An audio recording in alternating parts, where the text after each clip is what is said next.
Hello everyone and welcome back to my channel.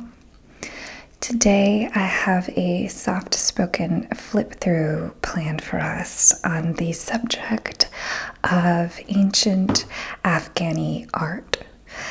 This is a subject that most of us probably don't know much about, and that is because the Taliban in Afghanistan, which is currently in power ever since 2021, has made a concerted effort to destroy so many of the artifacts from ancient Afghanistan because they did not express the kind of fundamentalist interpretations of Islamic law that the Taliban believes to be the only truth. And so we have here a text that we're going to flip through called Treasures of Afghanistan. I'll let you see it, but the light is annoying. Treasures of Afghanistan, or from Afghanistan. And this text is a variety of photographs from the archives of the National Museum in Afghanistan. This museum came under fire by the Taliban countless times as they attempted to destroy the artifacts of their own country in order to control a narrative about a country that was culturally diverse, a center of cultural exchange, had a vibrant Buddhist and Hindu history, and really is a place that ought to be celebrated for its history. Now, in order to explore this, we're also going to look at another voice that has been silenced in contemporary Afghanistan, which is that of the Afghan woman. This is a book of poems titled, "I Am the Beggar of the World." These are landays, which are kind of like haikus. They are short, as you'll see, very short, only 2 lines. And they are orally transmitted, so they're told out loud and very rarely written down because writing for women is not allowed under the Taliban. And women are not to go to school if they are older than 10 years old. So women, Pashtun women in Afghanistan, will tell these poems as a way to communicate, to share culture, to share history together. And these offer windows into the experience of being a woman under a regime. And they are not as cut and dry or black and white as you might think. There are women who are the daughters, the sisters of Taliban members, and so that leaves them in a complicated position. And what is good and what is bad is very hard to discern in some cases in these pages.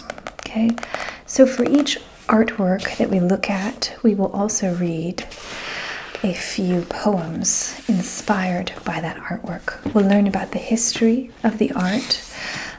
So in addition, because these are Buddhist works of art, overwhelmingly, we'll learn a little bit about Buddhist history and then transition into the poems. Okay, so I'm going to now turn my camera around so we can look not only at the pictures but also the notes that I have taken on the subject, and we will go through them together. Okay, let's begin. All right, so we begin with the Buddhas of Bamiyan. And you can see here that's a story of majesty and tragedy, and we'll discuss why that is in a moment. But first, let's just appreciate them for how spectacular they are. This statue was built into the wall. There are two of them, one female and one male. This is a male Buddha, known as Solso. And you can see, for scale, these are trucks, right? So this is a massive structure, really, really huge. And it stood for close to 1,500 years. It was built likely in the 600 CE, so the 600s, and was a place for worship and cultural exchange on the Silk Road. So a whole community or metropolis of surrounding Buddhism rose up surrounding this area. And these caves, as you can see, you see these little dots. Those are all caves that would have housed Buddhist monks. So you would have, again, this religious community here. And this was a tourist attraction for Afghanistan, a really majestic, a really mind-boggling place to visit, to see something of this size. I'll show you other pictures of them to give you a better idea of how they looked. Here's a close-up of it. As you can see, this is from 1970, and you'll see again the man in the car taking a picture. So we'll stop here for a moment and just take in really the majesty of these Buddhas. Really exceptional. These gods of the sun that were in Afghanistan, carved into a rock wall. And then you have your little 70s man taking a picture. So there was tourism, as you can see. It's hard to imagine now that the Taliban is in control. What these went through is kind of extraordinary. They were actually survived Genghis Khan, right? Genghis Khan came. So you'll see here, they survived Genghis Khan, but could not survive the Taliban. Genghis Khan, even after killing thousands of people, knew that these should be preserved and should not be destroyed. Genghis Khan did, but the Taliban in 2001 actually blew them up in response to an edict from the Taliban leader that said that any representations or idols or animals that were not Islamic must be destroyed. And so these Buddhist wonders were detonated with dynamite. As you can see here, this is a depiction of the destruction in March 2001. They were destroyed so that no one could worship at them ever again, which was the reason given. Here is how it looks now in February 2021, just a month before the American withdrawal, I believe, if I remember. No, we withdrew in August, didn't we? Yes, America withdrew, or the United States withdrew from Afghanistan, I believe in August. I honestly can't remember anymore. But this is what it looks like now. Just empty. It's just this hollow place where this kind of beautiful creation of Afghanistan used to be. It's deeply sad. And you'll see here another image of it, just overlooking these homes. I can't imagine what it'd be like to live here, looking at this empty place that had once housed something so religious, so momentous, but is just gone. It's something hard to contend with. It would be for me to see that. And it was certainly difficult for one Afghani archaeologist, by the name of Dr. Tarzi, as you see here. He was again, Afghani archaeologist who studied these Buddhas extensively before the Soviet invasion of Afghanistan. After the Soviets invaded in 1979, he fled to France, a country that has actually been a great partner to Afghanistan in the preservation of their art, as the Taliban threatens it. But he returned to Afghanistan following the destruction in 2001 with the intention of bringing Afghanistan a gift after they had lost this essential part of their cultural heritage. He thought to himself, I want to find another Buddha, right? A Buddha that has not been found for thousands of years, for 1500 years. The last time it was seen, that there was record of its sighting, was in 630 CE, and that is what is called the sleeping Buddha. And I'll write that, the sleeping Buddha.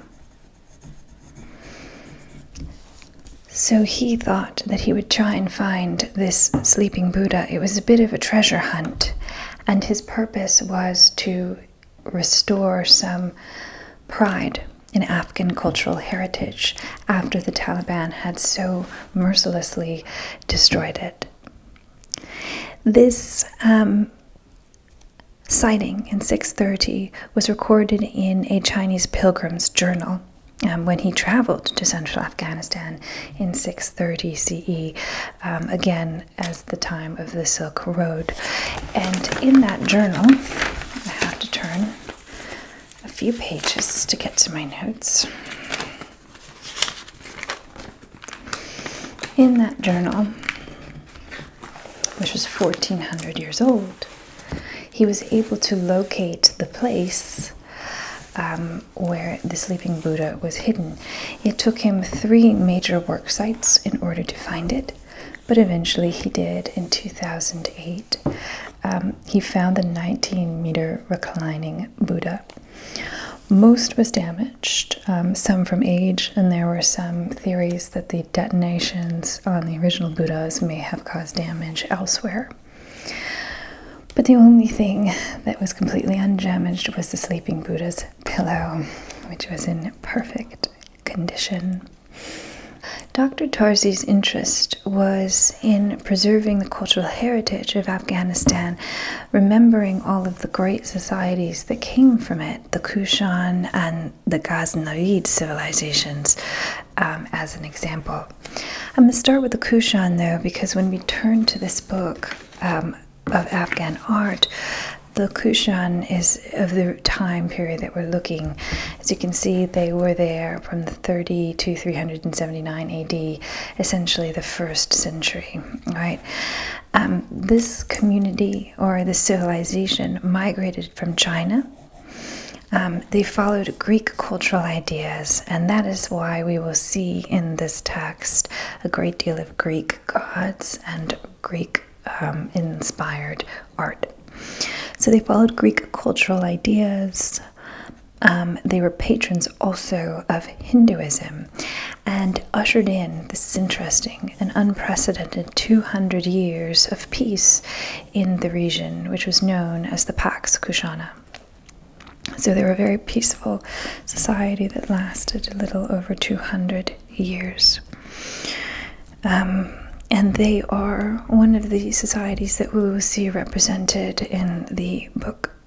Okay. The Ghaznavid civilization from 977 to 1186 was the result of the rise of 2 military families and was responsible for spreading Islam throughout the region. It was a huge Islamic dynasty which led to the publication of the Shahnameh, which is one of the epic poems of the Persian region. So these are these 2 worlds whose history is threatened, right, by the Taliban and is forgotten. And by speaking about it, what Dr. Tarzi wished was that we would preserve cultural heritage and pride.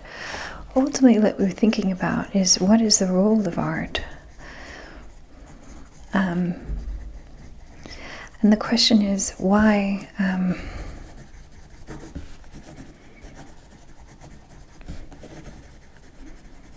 art first? when they wish to destroy.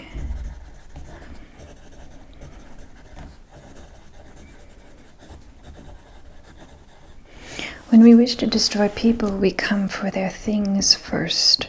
We want to destroy those who practice Buddhism, we come for your statues first. It's such an interesting habit to destroy the art before we destroy anything else. So I do want to think about that question. Why is art so important? So important that it is destroyed. It is considered so dangerous that it cannot even exist. I do wonder about that. So we'll turn now to this book here. Again, Treasures of Afghanistan. It is a bit glossy, so I'm hoping that the light won't be too bad. You'll notice that there's a lot of treasure hunting going on in these archaeological sites in Afghanistan, just because of the sheer abundance of gold. And the ones we're going to look at today were actually discovered in 1978 by a Soviet-Afghan team, archaeologists led by Saryanidi. And he discovered what is called the Bactrian gold. And this was a safe, essentially, found in an ancient fortress in northern Afghanistan. And that safe was actually not opened until 2004, 26 years after it was discovered by Saryanidi's team. When the safes were opened, they discovered 20,000 artifacts: gold, silver, ivory, turquoise, carnelian, amber.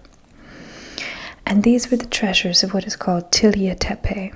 It was a mound near the city of Sheberghan. I don't know how to pronounce that. Sheberghan. And these were actually tombs. They were the treasures of tombs. Oh, I hate that circle. I hate it so much. Let's see what we can do. I don't know what we can do other than turn off the light, but then it'll be too dark. So we'll just have to imagine it like the light of illumination, or if I hold it like this. Oh no. Anyway, where does it say? Let me look. They were found near 6 graves. 5 were female remains and 1 was male remains. So that's why you'll see that a lot of this art is female jewelry, depictions of women, etc. Okay, so I'm going to now flip to the page where I've outlined which art we will look at.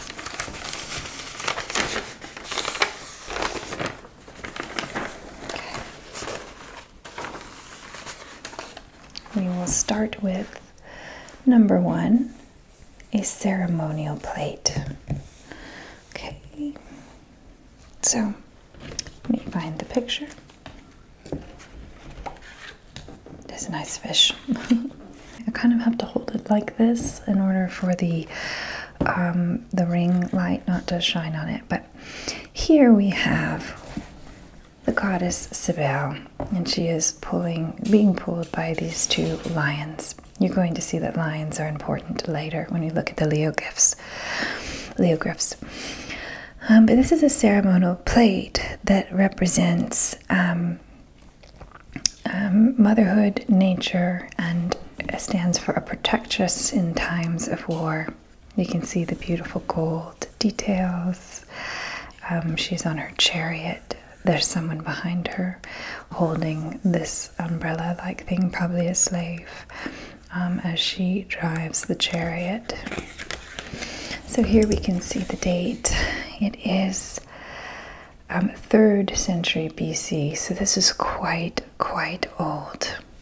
We're going to look at something now, though, that is not nearly so old. And that is the statue, I'll turn it here, of a woman standing on a makara.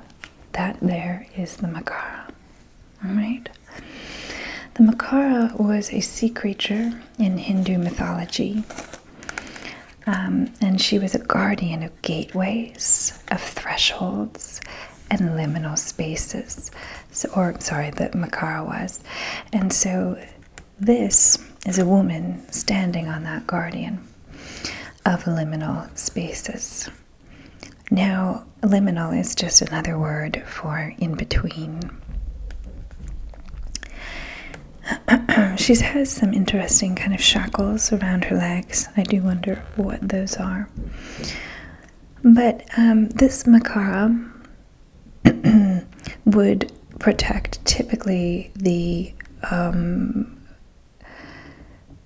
gateways to temples, to spiritual places of worship.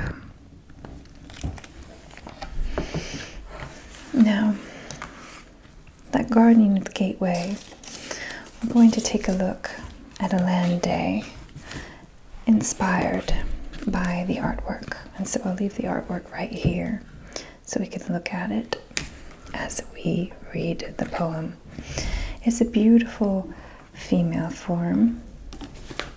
And then here on page 86, we'll take a look at a poem.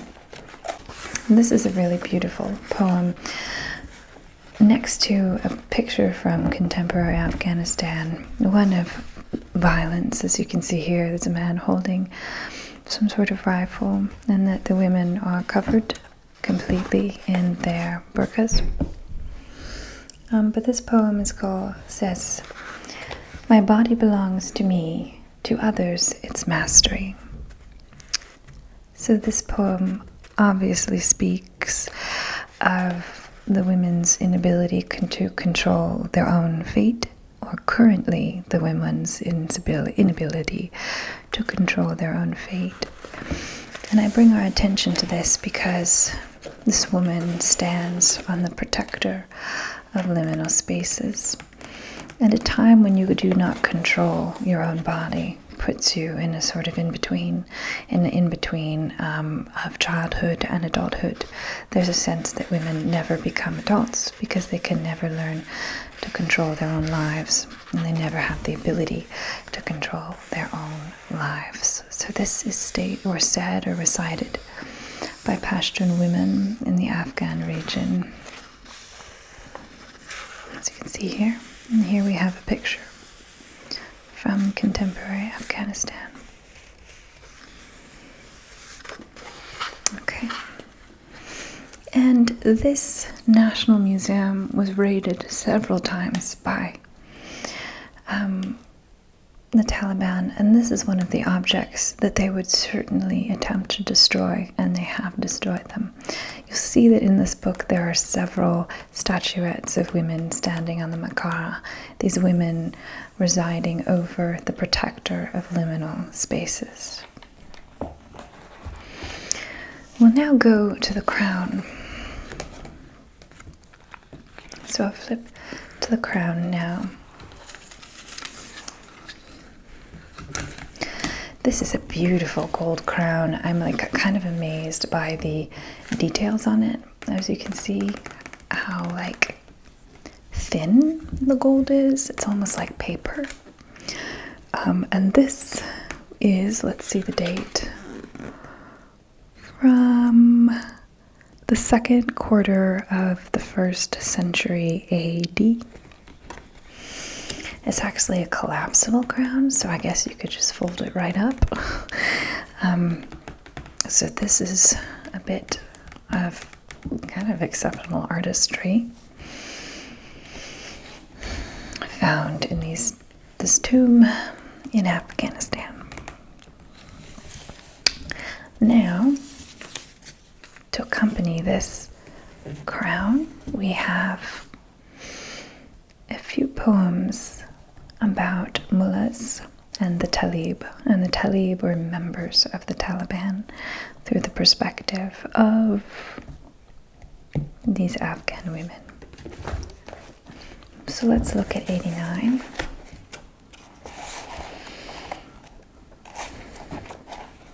Okay.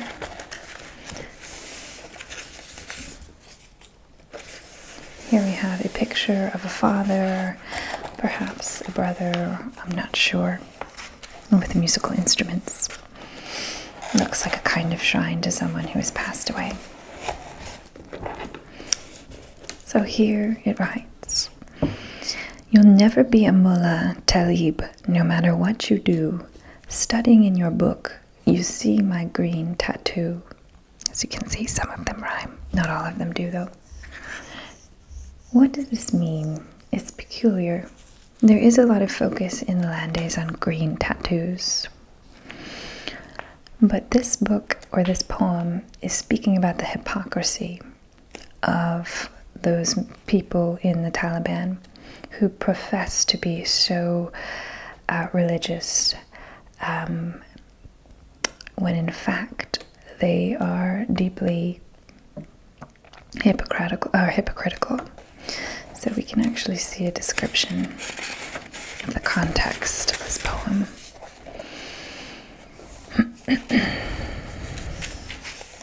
The first Lande comes from an ancient folktale, Talib Jan and Gulbashra, in which a religious student falls in love with a beautiful, feisty girl named Gulbashra, who distracts him from his studies.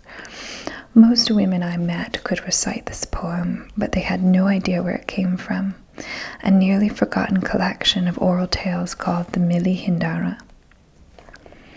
Since the rise of the Taliban regime and their religious edicts against women, this poem is associated with Taliban hypocrisy.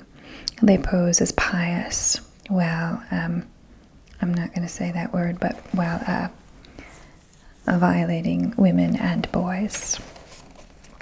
So they use their piety as an excuse to gain power and to dehumanize their victims. And we see that happen so often in fundamentalist sects of religions.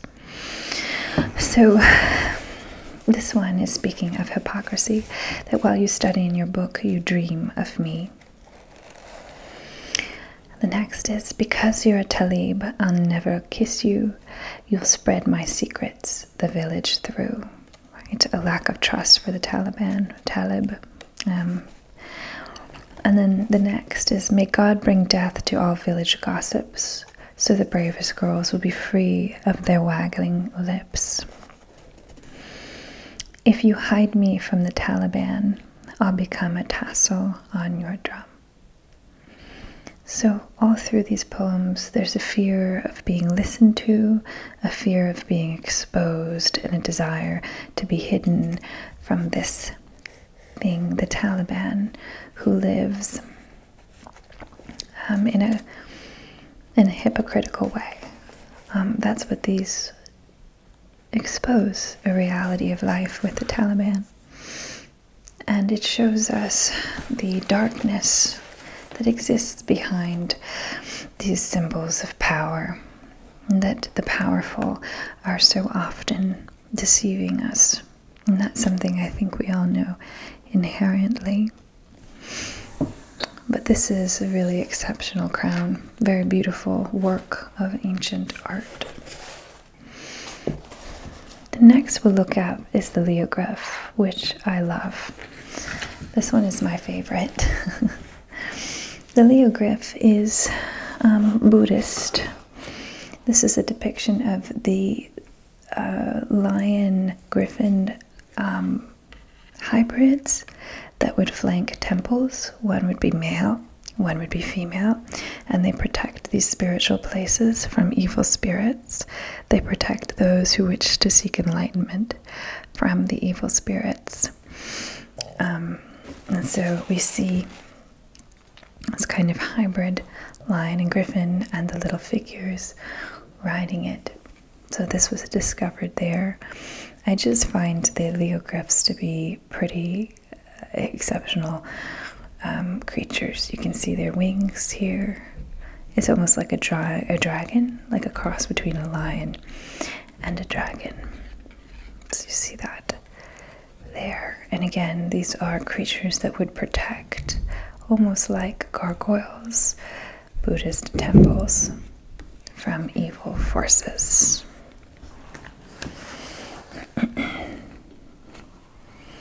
Well, now move on to one which has a lot of accompanying poems, and that is here. This is a Canary picture.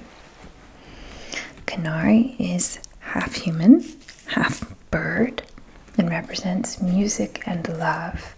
Canary is actually an instrument, but in this case, it is a picture. And you can see half human, and then you have the wings, the textures of wings in the back here. So half human and half bird.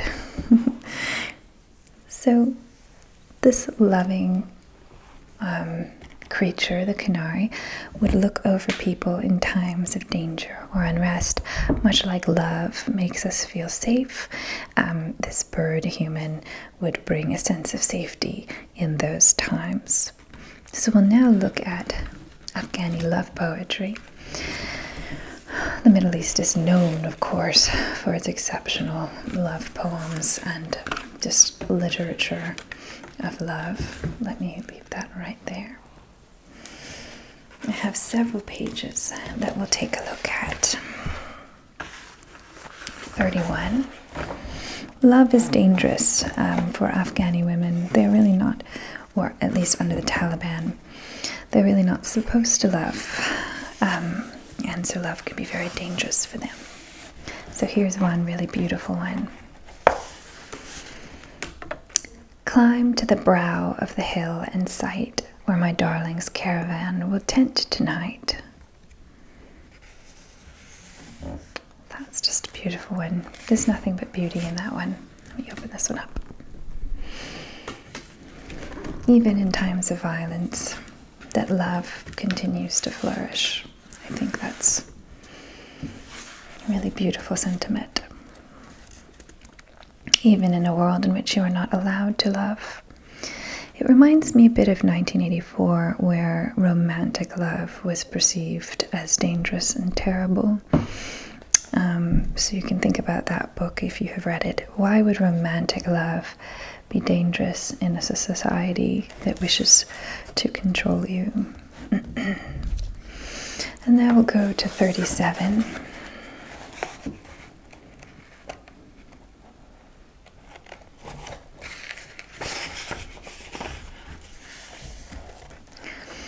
May God make you into a riverbank flower, so I may smell you when I go to gather water. So much focus on nature, but also love and separation. If you'll notice, the previous was also about separation, about watching someone set up a tent, and in here, watching or thinking about someone when they're not there. So there's a sort of pining in both of these poems, a sense that love occurs alone, that there is more longing in love than there is really its realization or its manifestation. 23 we'll go to next.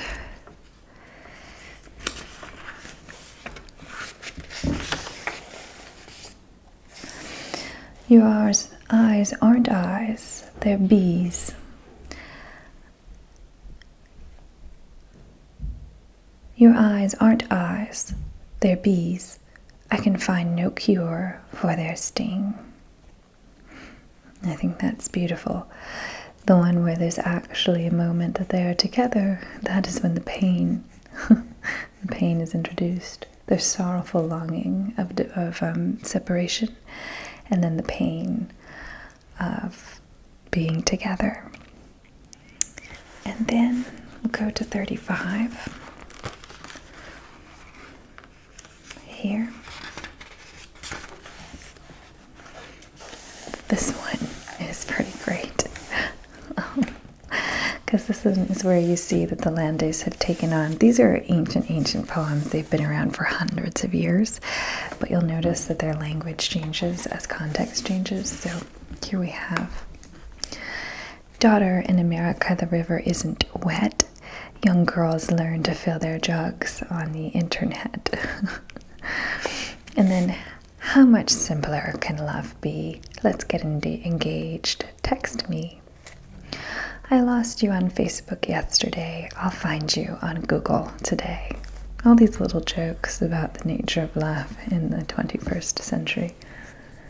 We're not looking at tents and fields anymore. We're on Google, so a bit of a change that is depicted in these secret oral poems. You know, out of these poems emerged so much of like a kind of secret society. There were phone banks where women could phone in and talk about poetry in Kabul, or Kabul. So there's a lot of culture emerging out of this kind of hidden form of poetry. And now let's go to another artifact found in these tombs in Afghanistan. I'll take you here. Oh, this one is just pretty. These are the dragons, which are all about wisdom. It's a man with two dragons, and it's a headdress. So again, all about wisdom there. But where I want to go is actually Heracles, if I can find him. Where are you, Heracles? Oh, these are some really beautiful just jewelry. As we know, there are 5 women, so you'll see a lot of jewels. You see the heart symbol. The heart symbol's been around for thousands of years. We're making the same jewelry as we did in the 1st century, which kind of cracks me up. Here's another woman standing on the makara. So you can see there are several of these. So much focus on the beauty of the female form. And that brings me to a question that I kind of wrote at the top here, which is the relationship between peace and the celebration of femininity. It seems that places that would like to control women tend to be the most violent, but places that allow women to express their beauty, physicality, their rights, their thoughts, these are the places that are most peaceful. And so there's a connection between rising women up and economic success and also peacefulness. So it really makes no sense as to why women would be subjected to persecution, because ultimately it hurts the country's economy and it hurts a country's stability. But let's find our Heracles. Heracles is the Greek name for the Roman Hercules. The Romans kind of took Heracles and turned them into Hercules. Here he is. Here's Heracles. Heracles is kind of a champion for the weak, a champion for the poor. Here he is Heracles because this is the Greek. But in our society we call him Hercules. We take the Roman version of him. The son of, I believe, Jupiter, if I remember correctly. I can't remember, but he was made in 150 BC, okay, and was made in bronze. And he was tiny, only about 7 inches. It's a tiny Heracles. Okay. So let's take a look at the poems I have to accompany Heracles here.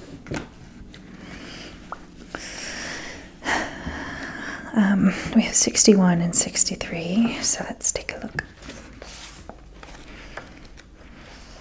Okay. And I kind of thought about the weakness aspect, right? When sisters sit together, they always praise their brothers. When brothers sit together, they sell their sisters to others. We're thinking, of course, of marriage as a sale. So there is a tendency throughout this text to think about women, and I'll take us to 63, I think. Right, yes. This here is a brilliant poem, and it's actually the title poem of the text. In my dream, I am president. When I awake, I am the beggar of the world. I have thought about this phrase so many times since I first read it, because I think we all feel like that sometimes, that we see inside of us all of this capacity, and the world just does not see it. They will not fill our cups, that we are the beggars of the world. And so thinking about that image of Heracles as a champion of the weak or the poor, women are by no means weak, but these laws have forced them into a weakness that is not natural for them. And out of that forced state, they have created such beautiful poems. I am the beggar of the world often plays in my head as one of the most powerful lines that I've ever read, honestly. And here's a picture of an Afghan or Pashtun woman, rather, here, with a child.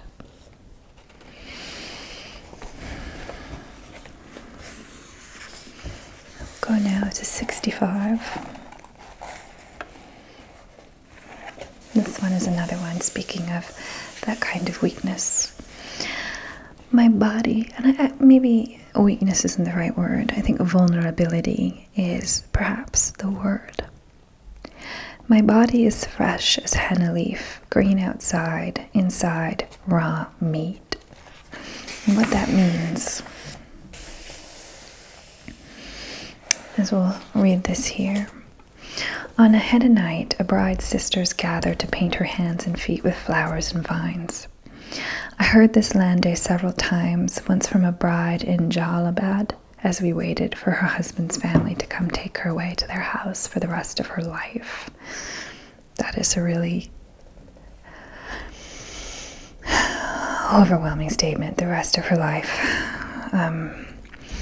We sat in a small room with all her sisters on the second floor of her father's home and listened for the husband's family to come up the stairs. It was a bittersweet occasion. It speaks to her anxiety at leaving her child at home, but also shows about how she will serve her mother-in-law. So that feeling of being beautiful, fresh, new, but inside you are raw meat that is ready to be cooked, to be eaten, to be consumed. And now, 67. This one speaks to the violence and danger of being in love that I spoke of before. I'm in love. I won't deny it, even if you gouge out my green tattoos with a knife. And what that means is, for Pashtun women, romantic love is forbidden. At her wedding, a good Pashtun girl scowls to show she has no interest in the man she's about to marry. If she's discovered to be in love, even with her fiancé since childhood, as the dead poet Zarmina was, she can be killed. And so this tradition predates Islam and is related to the Hindu practice of sati, in which a wife flings herself on her husband's funeral pyre to prove her fidelity to him. I'm not really quite sure the relationship to that and the fear of showing one's love, for being punished for being in love with your husband. Thinking about why a woman's happiness would be worthy of punishment is a curious reality that I can't quite explain. But you do see that Hindu influence on the region. Okay. And the final that we will look at here is these clasps decorated with warriors, or these are clasps, pins, decorated with warriors in gold. Again, you see how they really are like treasure. It's like a modern treasure chest. From the second quarter of the 1st century AD. So we see, again, that these have clear, I would say, Chinese influence. Let's see here.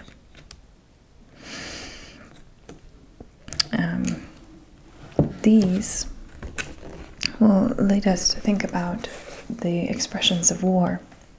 And this is where you find that complexity I was speaking about way before in the beginning of the video. So we'll go to 125, and I have verses. Oh, you can't really see. 125 verses 115 verses 129, because each of them offer a conflicting view on the same subject, which is what war does. War exists in perpetual conflict. So let's see, 125. We'll go there.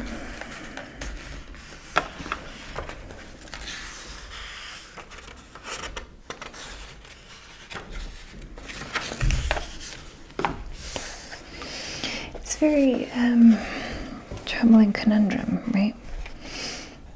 When drones come, only the Taliban's sons are brave enough to answer them. May God destroy your tank and your drone, you who've destroyed my village, my home. The drones have come to the Afghan sky. The mouths of our rockets will sound in reply. My Nabi was shot down by a drone. May God destroy your sons, America. You murdered my own. Very, very critical of the American occupation.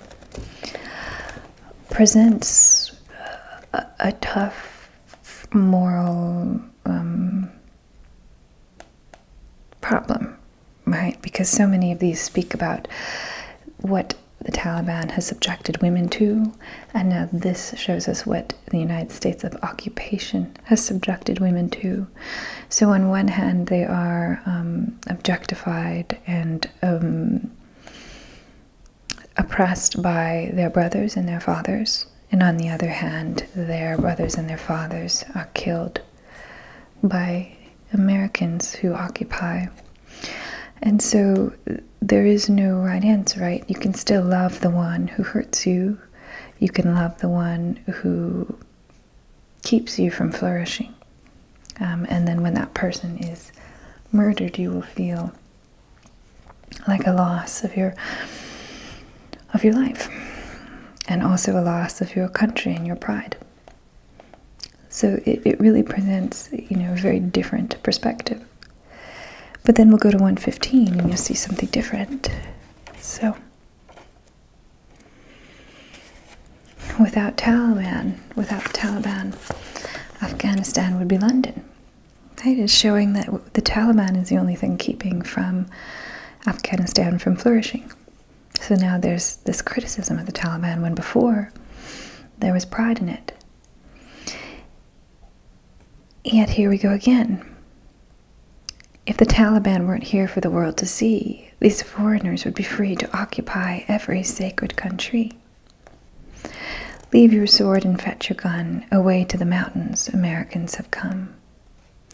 But also here, without the Taliban, Afghanistan would be London, can also be considered that the Taliban is only one keeping the Afghanistan from becoming London if we perceive London in a negative connotation, as in that would be bad, right? If it weren't for the Taliban, the Western world would overtake us, would destroy our national identity, which is ironic, of course, because the Taliban is so intensely destroying these artifacts that are Afghanistan's cultural identity. There's no right answer here, which is what makes this such a complicated subject. And so let's go now to 129, the last.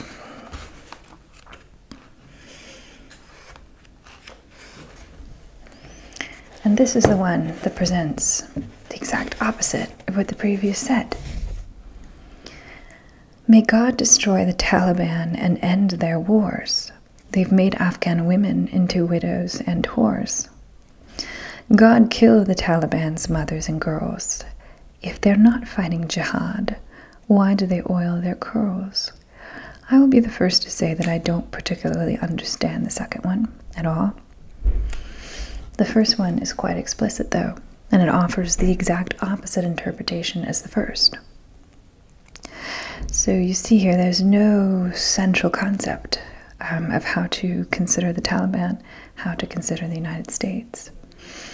And so many women were absolutely destroyed by the fact that Americans were withdrawing from Afghanistan, while so many more may have celebrated. So they're not a monolithic group and of conflicts. We never really settle on one interpretation. We're constantly oscillating between so many different feelings, I think.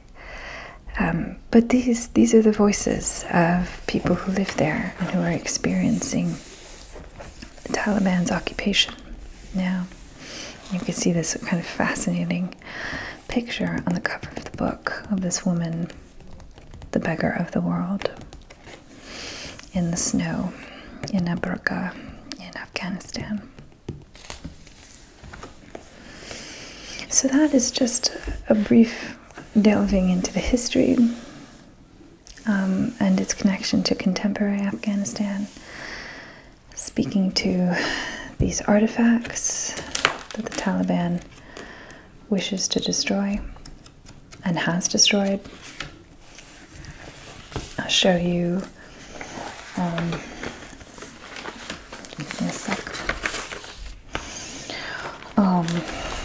If I go to my details about it really quickly.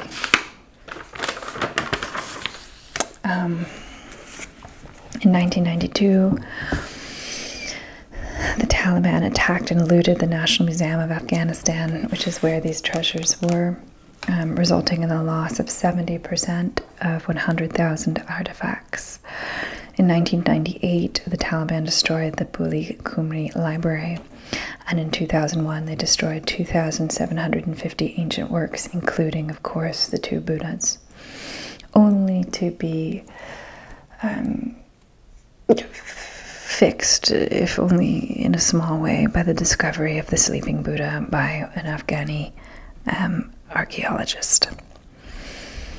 So we see so much of this Taliban's impulse, not only to destroy cultural history, of which we've explored here, but also the freedom of women. And it is no surprise, because women are so often considered the culture bearers of society. Women hold culture in their bodies. You destroy women, then you destroy, in a lot of ways, the national identity of a country. And you replace it with the kind of nationalism that the Taliban would like to see. But anyway, that is, again, an explorer of ancient Afghani art and ancient Afghani history. As you can see, it's Greco-Roman, it's Buddhist. There also is so much significant Islamic art that we didn't cover, like, and perhaps I will get this book and talk about it, but like the Shahnameh, I believe it's called, the Shahnameh, correct, which is the Book of Kings that we didn't cover. We looked primarily at ancient Afghanistan. Maybe we'll look more at the Afghanistan of the Middle Ages and so forth in the future, but thank you so much for joining me. I'm going to turn this around. Okay. Thank you so much for joining me today. I know this is a bit of an odd video, not a super calming subject, but it's a bit of a passion project of mine.